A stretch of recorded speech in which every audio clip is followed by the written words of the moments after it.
Hello বন্ধুরা, সময় বিবেচনার খাতিরে পৃথিবীতে দুই ধরনের প্রাণী রয়েছে। এক ভাগ ঘড়ি ব্যবহার করে সময় বিবেচনা করে, আরেক ভাগ প্রকৃতির উপর নির্ভর করেই সময় ঠিক করে। প্রাচীনকাল থেকে মানুষ অনেক ধরনের ঘড়ি ব্যবহার করে এসেছে, যাদের বেশিরভাগ ঘড়িতেই কোনো না কোনো দণ্ড বা কাঁটার ব্যবহার হয়ে এসেছে। আর এই কাঁটা প্রাচীনকাল থেকেই একইভাবে ঘুরে আসছে বাদিক থেকে ডান দিকে। কিন্তু জানেন কি, কেন ঘড়ির কাঁটা বাদিক থেকে ডান দিকে ঘুরে চলেছে? এর উল্টোটা কেন হলো না? চলুন জেনে নিই। তার আগে চ্যানেলটি সাবস্ক্রাইব করে পাশে থাকবেন প্লিজ। মানুষের ব্যবহৃত ঘড়ির প্রাচীনতম ঘড়ি হলো সূর্য ঘড়ি। এই সূর্য ঘড়িও কিন্তু অনেক রকমের ছিল, যেমন মিশরীয় সূর্য ঘড়ি, ব্যাবিলনীয় সূর্য ঘড়ি প্রভৃতি। তবে সকল সূর্য ঘড়িগুলোতেই সময় দেখা হতো সূর্যের ছায়া দেখে। এখানে সময় নির্দেশক যে কাঁটা বা দণ্ড ছিল সেটা স্থির থাকতো। দিনের বেলায় সূর্যের আলোয় সেই কাঁটার ছায়ার পরিবর্তন দেখেই সময় হিসেব করা হতো। সূর্যঘড়ি আবিষ্কার হয়েছিল পৃথিবীর উত্তর গোলার্ধের দেশগুলিতে। সঠিক অবস্থান বলতে গেলে বর্তমানে মিশর ও ইউরোপীয় দেশে। আর এই অঞ্চলগুলি পৃথিবীর উত্তর গোলার্ধে হওয়ায় সূর্য দক্ষিণ আকাশে হেলে থাকে। সূর্যের এই অবস্থানের কারণে সূর্যঘড়ির ছায়া দিনের সঙ্গে ক্রমাগত পশ্চিম থেকে পূর্ব দিকে সরে যেত। অর্থাৎ দিন যত গড়িয়ে রাতের দিকে যেত, ছায়াও তত পশ্চিম থেকে পূর্ব দিকে যেত বা বাম থেকে ডান দিকে সরে যেত। এবার পশ্চিম থেকে পূর্বে সরে যাওয়াকে কেন বাম থেকে ডানে বলা হয়, সেই বিষয়টি একটু পরে আলোচনা করে বলছি। তবে সূর্য ঘড়ির ছায়ার দিক পরিবর্তন থেকেই ঘড়ির কাঁটা কোন দিকে ঘুরবে সেই ব্যাপারটা এসেছে।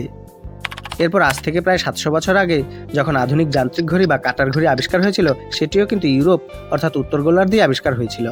তাই আধুনিক ঘড়িও সূর্য ঘড়ির অনুরূপেই তৈরি হয়েছে। ইউরোপীয়রা সূর্য ঘড়ির সাথে মিল রাখার জন্যই আধুনিক ঘড়িতে কাঁটা বাম থেকে ডানে ঘোরানোর পদ্ধতি শুরু করে, আর সেই অনুযায়ী ঘড়ির কাঁটা এখনও পর্যন্ত পশ্চিম থেকে পূর্ব দিকে সরে যায়। তাছাড়া আমরা ঘড়িতে সময় জানার জন্য 1 থেকে 12 পর্যন্ত সংখ্যা ব্যবহার করি। সেই সংখ্যাগুলি হিসেব করার ক্ষেত্রেও আমরা ক্রমশ বাম থেকে ডান দিকেই অগ্রসর হই। যেমন 1-এর ডানে 2 আর তার ডানে 3, এমন করেই ডানের দিকে সরে যেতে যেতে 12 আসে। এখন এই সংখ্যাগুলি ঘড়িতে লিখে সময় ব্যবহার করলে 1 থেকে 12 পর্যন্ত যেতে বামের থেকে ডানের দিকেই ঘড়ির কাঁটা নিয়ে যেতে হবে, কারণ সংখ্যাগুলি আমরা বামের থেকে ডানের দিকেই লিখি। তাই ঘড়ির কাঁটা বাম থেকে ডানের দিকে বা পশ্চিম থেকে পূর্ব দিকে ঘুরতে দেখা যায়। এখন প্রশ্ন হলো, পশ্চিম ও পূর্বের সাথে বাম ও ডানের কী সম্পর্ক? এটা বুঝতে একটি মানচিত্রের সাহায্য নিতে হবে। মানচিত্রের ওপরের দিকে একটা দিক নির্দেশক চিহ্ন থাকে। সেই হিসেবে মানচিত্রের উপরের দিকটা হলো নর্থ, বাংলা যাকে বলে উত্তর, আর নিচের দিকটা হলো দক্ষিণ। তাহলে হিসাবে বাঁ দিকে পড়ে পশ্চিম আর ডান দিকে পড়ে পূর্ব। যেহেতু সূর্য ঘড়ির দণ্ডের ছায়া পশ্চিম থেকে পূর্বে সরে যেত, সেই হিসেবে ঘড়ির কাঁটাও পশ্চিম থেকে পূর্বে যায়, অর্থাৎ ঘড়ির কাঁটা বাঁ দিক থেকে ডান দিকে যায়।